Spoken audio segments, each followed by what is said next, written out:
A lot of young people are getting groped in Japan. A drug smuggling tunnel found in Tijuana is way too long to explore. And a city in California is trying to host the world's largest water balloon fight. These are the weird stories on Wednesday for Weird AF News, the only daily weird news podcast in the galaxy. Let's do it. 10% of young people in Japan have experienced being groped, according to a first ever government survey focused on victims of molestation in Japan. Their findings show that about 10% of young people in Japan have experienced being groped. Should we be celebrating this? Is this an improvement? I hope not. 10% seems like a lot of groping going on. 1 in 10 people being groped. I assume it's mostly women as well. But we need more information. What's the benchmark here? And that's the 10%. That 10% represents just the people who have admitted being groping. You got to imagine there's many more that wouldn't admit to being groping out of embarrassment or shame of some sort. So this number is probably a lot higher. Before we judge, we're going to judge, of course. So let's keep reading. This data comes from an online poll by the Cabinet Office targeting individuals aged 16 to 29, and they show 13.6% of women and 3.6% of men had been groped in the past. The survey carried out drew valid responses from over 36,000 people.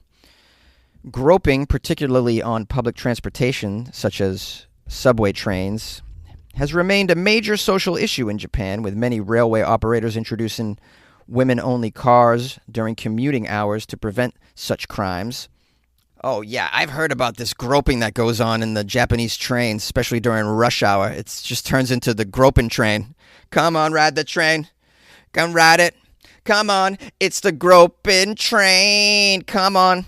And it's not just in Japan. I think other major cities have this groping issue. I was in Mexico City last year, and I noticed they had women-only trains during rush hour as well. I'm assuming that reflects a past groping issue as well. I'm not sure. I don't want to make that assumption, but that was the idea that came to me. It's like, oh, it's to keep the ladies safe because of these creeps on the train, these gropers that get on the train. Come on, I'm going to grope you. Oh, you're gross if you do that. You're so gross and disgusting. I can't.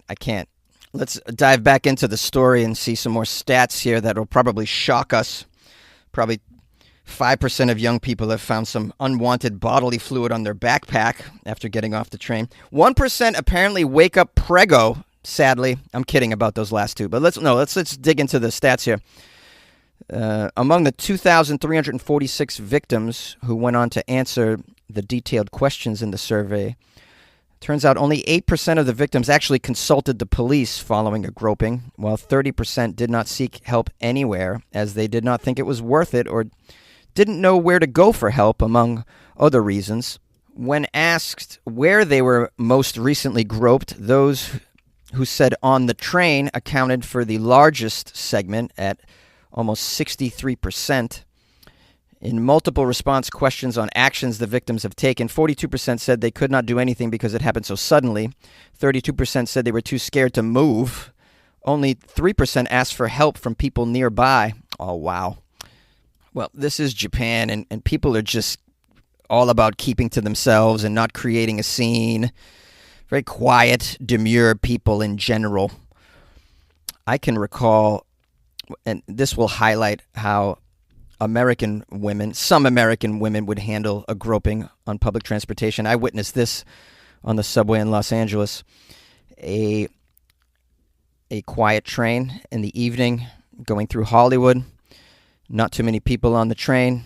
A young woman stood on the seat in front of her. It's hard to explain. I'm going to do the best I can here to give you this visual. She stood up on the seat and jumped and kicked a guy in the face that was facing her on the seat across from her. So she leaped and kicked him in the face and just started punching him and screaming about, "You want to keep staring at me? Go on, keep staring at me. Who's staring at me now?" As she beat the crap out of this old man. It was amazing. I've never seen anything like it. She got air, kicked him in the face, and he didn't even touch her.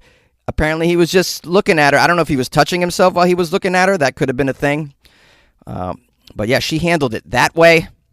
I guess that's an American way to handle it. Although one could argue an American way to handle it would be to whip out your gun and blast them. Now, the article ends by saying, a cabinet official in Japan says it's very important to raise awareness about where to go to for consultation and create an environment where a victim feels comfortable to consult somebody after being molested. Yes, very important to raise awareness and you need to actively create an environment where women over there in public feel comfortable, like sounding an alarm, asking for help. I don't know how you do that. It's probably going to take major cultural shifts in Japan. But you gotta sort of, in a practical way, plan this out and do it right, because this is just horrible behavior. And separating the women onto trains during certain hours of the day, just rush hour, they get their own train, that's not going to solve the issue. Authorities have found a drug smuggling tunnel in Tijuana that's so long they can't find the end of it. Well, nice to know the walls are working, guys. I could have told you those walls weren't going to work. There's so many ways to bypass a wall, like a tunnel or I don't know, flying, teleporting. Teleporting is going to be a thing in our future. And then at that point, walls and borders, what are we going to do when you can teleport, guys? These are just things we need to think about as we get deeper and deeper into our technological downfall. This suspected drug smuggling tunnel was found last week in Tijuana, which is in northern Mexico, along the U.S. border. It's so long, authorities haven't been able to find the exit point because they run out of oxygen. Well, you guys should reach out to my neighbor. She has this little oxygen tank on wheels that she uses, so you can kind of take it around and maybe, just get that thing. Just put the little tubes up your nose and then explore your drug tunnel. Find out the source. Can't be having those bad drugs coming over from Mexico, because you know what they are? It's a lot of that Fenty. A lot of that Fenty's coming from Mexico. Don't like it. So we got Baja California's Secretary of Public Safety on the case. His name is Leopoldo, which is a really cool name. You wouldn't think that Leopoldo would be a Secretary of Public Safety. Sounds more like a composer or someone that makes cheese. Leopoldo says his team is in the process of getting some oxygen tanks to finish the investigation. They can't get oxygen tanks, apparently. It's very tough stuff over there. Can get a lot of drugs around that area, but not oxygen. And this, of course, begs the question regarding the drug runners that are using this tunnel. I mean, what kind of drug mules don't need oxygen? Oxygen? We don't need no stinking oxygen. Are they drug robot mules? Someone needs to contact Boston Dynamics and find out if they've sold any drug robots to Mexico lately. That's how you get to the bottom of it, guys. Now, it also says Leopoldo confirmed this tunnel's connected to another tunnel that was found 2 years ago that does run into U.S. territory. American authorities have been notified of the finding and are looking for an exit point in the country. Previous tunnels found in the area could provide hints about the nature of this latest discovery. One found 2 years ago had the length of 6 football fields and featured rail and ventilation systems, electricity, and reinforced walls. Concretely, it was a third of a mile long, 4 feet in diameter, about 6 stories deep. Wow, that's a big tunnel, 4 feet in diameter. Are you sure this was made by people and not some giant worm like in that movie Tremors? Did you guys ever see Tremors? I think Kevin Bacon was in that. The big worms, guys, the big worms. It says here authorities have found close to 20 tunnels on California's border with Mexico since 2006. Last week's was the first such find this year. Neither American nor Mexican officials have confirmed the tunnel was used to smuggle drugs. In accordance with federal law, U.S. authorities must fill the local side with concrete after tunnels of this kind are discovered. Yeah, that's a good question. Further investigations needed. Is this a drug smuggling tunnel, or is it a tunnel used to smuggle immigrants? Perhaps it's a tunnel used for Postmates delivery across the border. I mean, I don't know. But, I mean, my gut says it's probably drugs. It's a tunnel for drugs. Tunnel for drugs! Driving me mad, making me crazy, crazy. Tunnel for drugs! There's no oxygen. How can I get my Fenty? Sorry, it's so stupid. Anyways, tunnel of drugs, guys. Tunnel of drugs. In the war on drugs, drugs win again. California aims to host the world's largest water balloon fight. Organizers, hey, you guys gonna organizers of Splash Fest in Stockton, California. Yeah, see?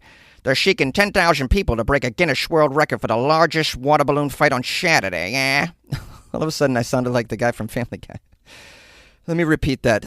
Organizers of Splash Fest. I've never heard of Splash Fest. It sounds like a blast. They're seeking 10,000 people. They want these people to come and break a Guinness World Record for the biggest water balloon fight in the world. This California town is attempting to break the record. This is all organized by nonprofit Balloons Over Bullets in Stockton, California. They're hoping to get a lot of people at the event. Their goal is to throw over 200,000 water balloons. It says exactly 209,000 water balloons, so maybe that's the exact number that you need to break the record. According to the Splash Fest website, they say, this record-breaking endeavor not only promises thrilling water-filled battles, but also carries a powerful message of promoting unity, nonviolence, and the importance of education and community engagement. I'm not sure it promotes nonviolence when you're chucking water balloons as fast as you can at somebody's eyeballs, but okay. If you say it promotes nonviolence, I mean, whatever. I mean, in essence, you're trying to drown strangers. So, now the Splash Festival will include other water-themed attractions, including giant slip and slides. We love those. A dunk tank and water games. I love a good dunk tank because I'm amazing at throwing things. It's one of my greatest gifts that I was ever gifted. Is I have a throwing arm that's incredible. My accuracy is amazing with a baseball or a softball, but almost any ball I can throw. So I'm pretty boss at the drunk tank. I look at that drunk tank gig, though. I don't know. No one's ever asked me to be in a drunk tank to raise money or anything. I'm not sure I would be into that because that water looks just disgusting in there. It's like been sitting there for... How often do they change that water? I just assume that the previous person that was working their shift just urinated in it. So I don't want no part of that. There's also going to be food trucks and live music. Pretty cool. Okay, so the current Guinness World Records for the largest water balloon fight was set by 8,957 people at the University of Kentucky in 2011. They don't say how many water balloons they threw, so I don't know where they're coming up with this 209,000 as the number of balloons. Maybe they're just attracting people that way, just letting you know we have plenty of ammunition to drown your friends and strangers. Sounds like the record's going mostly by people, so they're looking for 10,000 people because that'll break the previous record by 1,000 people. On a personal note, I recently participated in an extremely large water fight in the city of Bangkok. Have you ever heard of Songkran Festival? This is something, I may have mentioned it on the show. Songkran Festival, it's usually a week. This year, I believe it was 2 weeks. And every day, it's a water fight in the city. And so everyone's walking around with squirt guns. They're throwing water balloons. They have buckets of water. Everyone's getting sabotaged by water, just being splashed and squirted. It's quite a scene, and it was a lot of fun. I only participated really one day because I was out of town for a good portion of that. But I got my Songkran in, and I actually think it led to my sickness because you're not supposed to drink that water, and during this festival, everybody's just getting splashed in the face with the water. So I definitely got some of that Thailand water in my eyeballs, in my earballs, down my throat, up my nose, and then coincidentally, I had E. coli like 3 days later. Wow, these roofers are loud today. I'm so sorry, guys. I should go up there and hit them with water balloons. They probably enjoy that, though. It's very hot up there. Hello, my friends and loyal listeners of the Weird AF News podcast. Thanks for spending some time with your buddy Jonesy in the show. If you haven't subscribed yet, please consider doing so on whatever platform you're listening to. Just a correction here. It was brought to my attention today that yesterday's podcast wasn't playing for some people. I did a test on that. It played on Spotify, played on YouTube, but on iTunes it is not playing, and I was told on Google News also not playing. So I'm going to reach out to tech support over at Spotify for podcasters and get to the bottom of this. But just want to say I did upload an episode. There is one, but for whatever reason, it's not playing on certain platforms. So we'll get down to the bottom of this. I can't promise anything because when you're dealing with that customer service over there, it's just tough going. It's tough going. I've done it many times, and I'm very most of the time I'm not satisfied with the outcome. So we'll try. But if you want to listen to it for sure, and on your smartphone, if you happen to have Spotify, you can play it on there. You can also listen to it on the YouTube channel, which is just Weird AF News. So I want to give thanks and praise right now to someone who bought me coffees off my website, weirdafnews.com. They've chosen the username No Social. So No Social bought me some coffees. And they wrote me a lovely message that says, "Stumbling across your show on my Google News feed was such a great surprise, Jonesy. Talk about random stuff. I was driving my wife's car and plugged in my phone, and Google News started streaming it. I never used this app, but saw that you could cycle through channels. I figured, what the heck? The second channel I found was Weird AF News, yours. That was 2 weeks ago, and now I listen every day. It's such a refreshing distraction from the daily grind of what passes as entertainment today. You are the perfect mix of intellectual and comedy that keeps me returning for more episodes. Keep up the good work. You are truly a talent. If I find the time to send some Weird AF News, I will certainly pass it along. However, with the current state of politics, you can almost do Weird AF News from the reality that we see every day on Fox and MSNBC every day." Yes. Oh, and then it says Sam. My bad. I didn't see that underneath. I had to scroll down. It says it's from Sam. So give it up for Sam. Very, very generous Sam, buying me some coffees and just writing me a very sweet note. How's that roof sounding right now? It's just hammering right above my head. I tried to wait until it died down, but it just doesn't seem to go away. This is going to be a thing for several more days. Love it. Love it. I should get a break on my rent, shouldn't I? Yeah, you would. Not from this slumlord. Not happening. Okay, anyways, I apologize for the roof noises, but this is just how it's going to be for a few days, and rather than not record, I'm just going to plow through with it. It just kind of reminds me of my old apartment in Chinatown, hearing the helicopters, guys. Some of you may remember, because some of you are some OG listeners from back in the day. I also want to give a shout-out to Sam Reed, who just joined the Patreon. Yeah, give it up for Sam Reed! Can I get some hammering from the roof for Sam Reed? Go! Louder! All right. There we go. See, the roofers are giving you some love, Sam Reed. What a ridiculous shout out I'm giving. Wow, that's really loud up there. Someone's definitely being murdered. Sam Reed joined the Patreon, though, so we just want to give Sam Reed some love. That's really like showing the ultimate support here when you join the Patreon, because it's like buying Jonesy a coffee every month. It's like subscription vibes. It's showing commitment, you know. I love to see that. Anyways, give it up. Give it up for Sam. And Sam, please enjoy all the extra content inside the Patreon. There's some good stuff in there. Anyways, give it an exploration, and you'll see. You can be in there for days just taking in extra content that I put in there. Some of the stuff I've created myself. Other stuff I've just come across in my weird journey, and it's just inappropriate for the podcast, so I'll put it in there.